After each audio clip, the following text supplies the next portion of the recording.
Ladies and gentlemen, welcome back to Driven Wild. Today we are talking about new Uber Eats updates. So Uber Eats have been making a few changes in my market. Some are minor adjustments to what's already there, and some are totally new for me. So with that said, I want to talk about what changes were made onto the Uber and Uber Eats platform in my market, how those changes affected us as gig workers, and some side notes I have about these changes. So with that said, let's get started. The new push notification. So push notifications for orders coming in now have the details of the order's price, miles, and how long it would take to get to the restaurant from where you currently are. Now that's my perception of it so far because these numbers do not correlate to the full mileage of the order, which is good because now we see the details of the Uber order even though I am not in the app itself and I'm doing other things on my phone at the moment. The return of Surge. For a while we had Surge Pay, and Surge Pay was replaced by the new busy areas, which is similar to hotspots on DoorDash, and then Surge has made a comeback recently, and sometimes with really big numbers. But for some reason, they're not applying to the orders themselves, but with other types of orders, but we'll get more on that later. Which is really sad to see, because I thought Surge returning was too good to be true already, but this just proves that it was. Uber Connect. Uber just offered me access to Uber Connect, which is a package delivery service within Uber between two people that can be more than just food. This opens the door to a lot of questionable activity, including the idea that you could be delivering illegal items. That would fall onto you for having possession of drugs, contraband, or other things that I wouldn't want anything to do with anyway. Because this is between two people. This is not between a restaurant and a customer. This is one person to another person, and you can end up going anywhere. Not to mention, people who do this can end up sending you into some kind of trap, but you could say that about any delivery service. Now, I do have some side notes on these particular updates that I do want to go over. Fixing problems that don't exist. It feels like with these updates, they're trying to fix problems that don't actually exist, or isn't enough of a problem to really care about. Like, they added elements to push notification about payment time and miles, not fixing the actual problem, such as of push notifications not going through at all in some cases, especially recently. Not to mention, a lot of times it can be really confusing and hard to understand unless you're really thinking about it and trying to comprehend why the miles are the way they are. Surge may be seasonal. Like I said, surges seem to be seasonal and they disappear and reappear entirely in a lot of cases, which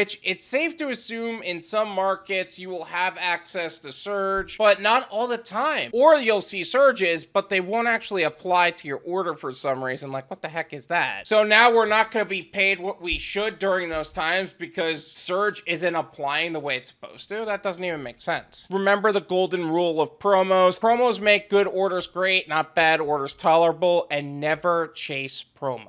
Is Surge for Uber Connect? So I have a theory, which I cannot prove, but it would make sense to me. When Surge came back into my area, it was shortly after I opted into Uber Connect in my area. Meaning that it's possible that Surge is never really meant for Uber Eats anymore, and it was really meant for Uber Connect orders. Which makes sense because I see promos applying to Uber Connect orders, but not for Uber Eats deliveries, which is so weird. Now, they could also apply to rideshare as well, but I'm not opted into that either. Also, this proves that in my market, the Uber Surge hack doesn't work for me personally or in my market. No signals of busy areas. Surge used to be a sign of when an area is busy for Uber Eats. So that way you can make more money during those times. Then busy areas come along and it was a less accurate version, but at least you got some information. You may have been going to areas that have more orders, not good orders, but you have an idea of what those locations were. Now Surges came back and they don't even seem to apply to us anymore. So there's actually no real-time data under any circumstances of what areas are busy anymore. And I don't know if that's a good thing because that means Uber Eats drivers are going to have more of a learning curve entering the platform. $4 to mile ratio. Almost every Uber Connect order has less than $1 a mile as a ratio, and they don't even mention a possibility of a tip in most cases. So not only is this program bad, it's just not profitable. Uber can't or won't track miles. So Uber lately has been sending me orders that claim to be a certain mileage, and it turns out to be more than it's implied, which already seems very illegal. It's one thing that they're not being 100% transparent with tips, and that's already very wrong. And the Uber Eats app could just be very glitchy. But straight up lying is disgusting. So when I saw Uber adding miles to push notifications and Uber Connect already having a bad mileage, I just thought this is a waste of everyone's time. Know your area and make sure you take quality orders, not questionable orders. Don't change your strategy. None of these updates really means that you should change your strategy under any circumstances. Some of them are nice to have overall, but some to be a waste of time and energy, and some actually made the platform worse. Just stick to what works for you, you'll be okay. Did I miss anything? Is there another perspective about these updates that I haven't gone over in this video? Let me know in the comments. Let's make sure that all perspectives are heard and everything that needs to be said about these updates is said, and everyone is prepared for any update in their area.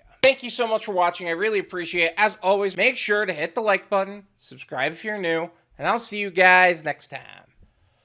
Peace.